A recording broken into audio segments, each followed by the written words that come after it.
Hai Re, ya apa kabaris? Jangan belum. Alah, ngomong opo lah wih. Oke, kita langsung saja, gak usah perkenalan ya. Karena jika kita berkenalan tapi tanpa ada pertemuan, itu hanya menyisakan rindu di dada. So, lo udah usah tahu siapa nama asli gue. Tapi panggil saya, gue tuh Bunga. Alah, panggil aja gue Mas Ganteng. Oke, kita di video kali ini akan berbagi ilmu, berbagi cerita tentang hukum administrasi negara dengan subbahasan barang milik mantan. Alah, ngomong opo lah wih. Barang milik negara. Di video ini kita akan membahas yang pertama, apa sih barang milik negara itu? Yang kedua, apa sih jenis-jenisnya? Yang ketiga, pengadaan barang milik negara. Yang keempat, penghapusan barang milik negara.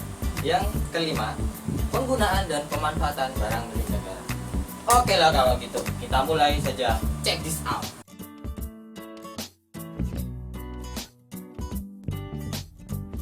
Oke, kita masuk poin pertama.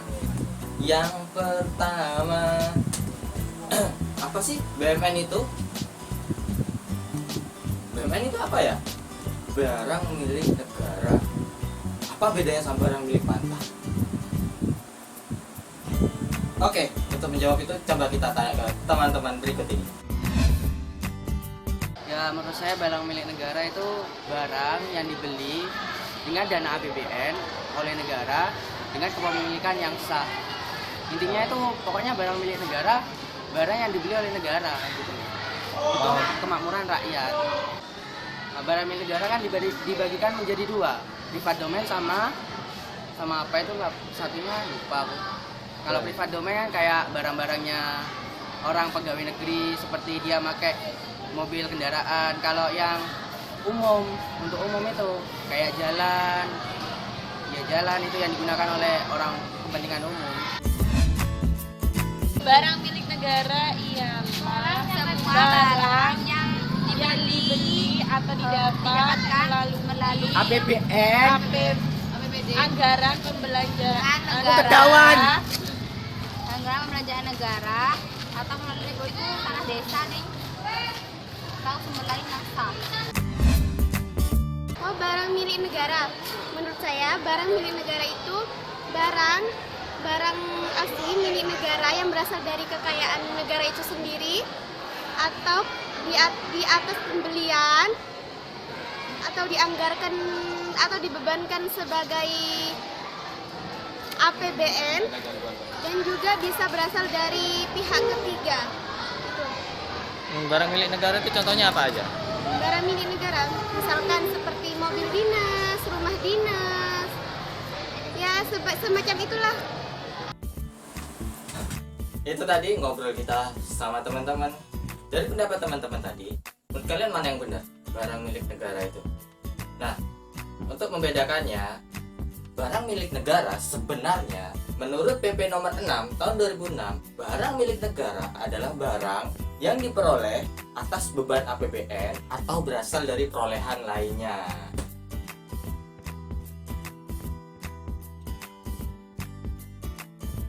Kedua, apa sih jenis-jenisnya barang milik negara?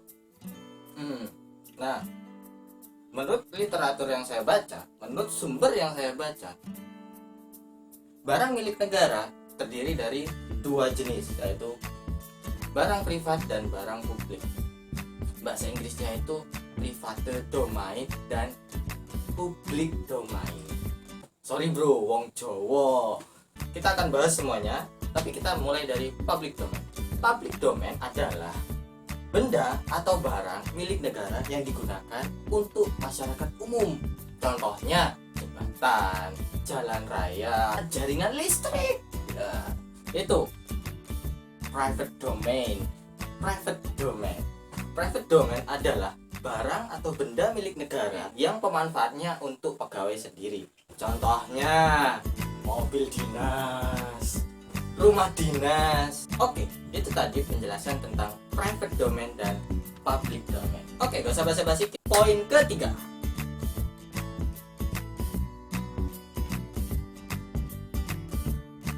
Yang ketiga ini kita akan membahas tentang prosedur bagaimana pengadaan barang milik negara. Pengadaan barang milik negara itu terbagi jadi dua, yaitu yang pertama pengadaan barang dan jasa secara swakelola.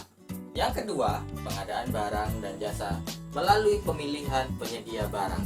Pengadaan barang dan jasa secara swakelola menurut Kopegio, buku Admisi Negara Pak Basuki. Oke, menurut buku ini, pengadaan barang dan jasa secara swakelola yaitu pelaksanaan pekerjaannya disiapkan, direncanakan, serta dikerjakan atau diawasi oleh kementerian, lembaga, satuan kerja, perangkat daerah, atau institusi lainnya, serta sebagai penanggung jawab anggaran instansi pemerintah lain atau kelompok masyarakat. Paham ora? Paham? Koncane apa lora to jane? Oh, nantang nih. Oke, I'm fine. Apa wis? Mas Ganteng nggak mau kalah ya, Mas Ganteng nggak mau kalah. Pengertiannya kan? Oke, nih gue berubah dulu. Mas Ganteng apa orang? Ganteng. Oke. Jadi pengadaan barang dan jasa secara swakelola itu adalah pelaksanaan pekerjaannya disiapkan, direncanakan, serta diawasi atau dikerjakan oleh lembaga, kementerian, satuan kerja, perangkat desa, atau institusi lainnya sebagai penanggung jawab anggaran. Ya Povan? Ya wis, apik tenan. Oke, betul. Pengadaan barang dan jasa melalui pemilihan barang dan jasa. Itu ada 5 metode pengadaan. Sing nomor 1 ya, Rek. Pelelangan umum, Sing nomor 2. pelelangan terbatas, Sing nomor 3. pemilihan langsung, Sing nomor 4. penunjukan langsung, Sing nomor 5. dan pengadaan barang. Oke, kita next ke poin selanjutnya.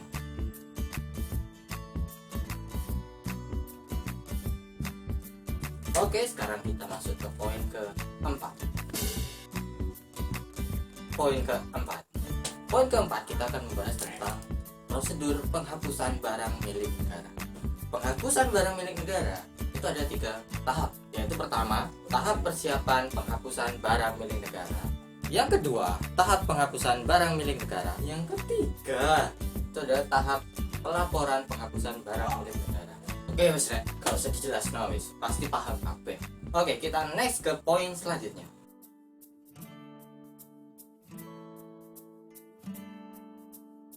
Akhirnya kita masuk ke poin terakhir, yaitu penggunaan dan pemanfaatan barang milik negara. Dalam pengelolaan barang milik negara itu ada 2. Yang pertama adalah penggunaan, yang kedua pemanfaatan barang milik negara. Dalam pemanfaatan barang milik negara ada beberapa pola yang dapat digunakan oleh pihak ketiga untuk pemanfaatan barang milik negara. Kalau nggak salah itu ada 5. Ya 5. Benar nggak Pak? Salah, cuma ada 4, Bro. Ah, yang benar Bro. Saya lihat buku. Oke, ternyata itu ada 4 pemirsa. Ada 4. Yang pertama adalah sewa. Yang kedua adalah pinjam pakai. Yang ketiga adalah kerjasama pemanfaatan. 4. Bangun serah guna dan bangun guna serah. Serah dulu deh, serah dulu. Oke, kita akan bahas sedikit tentang 4 poin tadi. What the meaning of sewa? Sewa adalah pemanfaatan barang milik negara oleh pihak lain dalam jangka waktu tertentu dan menerima imbalan uang tunai. Oke, kita masuk ke yang kedua, pinjam pakai. Pinjam pakai adalah penyerahan penggunaan barang milik negara antara pemerintah pusat dan pemerintah daerah dalam jangka waktu tertentu dan tanpa menerima imbalan. Setelah jangka waktunya habis, maka barang tersebut dikembalikan ke pemerintah pusat. Ketiga, itu adalah kerjasama pemanfaatan. Kerjasama pemanfaatan yaitu pendayagunaan barang milik negara oleh pihak lain dalam jangka waktu tertentu dalam rangka peningkatan penerimaan negara, bukan pajak, dan sumber pembiayaan lainnya. Yang terakhir itu kerjasama serah guna dan guna serah. Ya, guna serah. Agar kita bisa lebih memahami bangun serah guna dan bangun guna serah, bisa kita lihat dari pengertiannya. Bangun serah guna adalah pemanfaatan tanah milik pemerintah pusat oleh pihak lain dengan mendirikan bangunan atau sarana lain. Berikut fasilitasnya, dan setelah pembangunannya diserahkan kepada pengelola barang untuk kemudian didaya gunakan.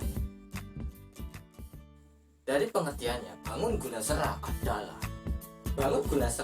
adalah pemanfaatan tanah milik pemerintah oleh pihak lain dengan mendirikan bangunan dan atau sarana berikut fasilitasnya, kemudian didaya gunakan oleh pihak lain tersebut dalam jangka waktu tertentu yang telah disepakati. Untuk selanjutnya, tanah serta bangunan dan atau sarana berikut fasilitasnya diserahkan kembali kepada pengelola barang setelah berakhirnya jangka waktu. Oke. Akhirnya sudah selesai apa yang kita bahas, apa yang kita berbagi. Semoga ilmu yang saya bagi, ilmu yang kita sharing hari ini bisa bermanfaat bagi kita tentang barang milik negara. Oke lah, sampai kono wae rek, sampai ketemu maneh ya tugas Pak Basuki sing lainnya. Bye.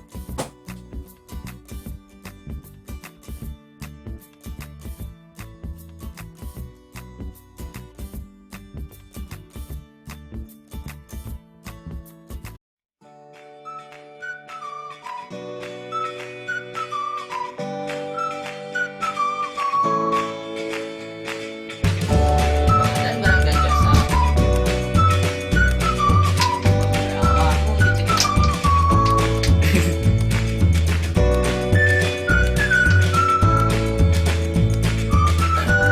Yes, okay, my guys.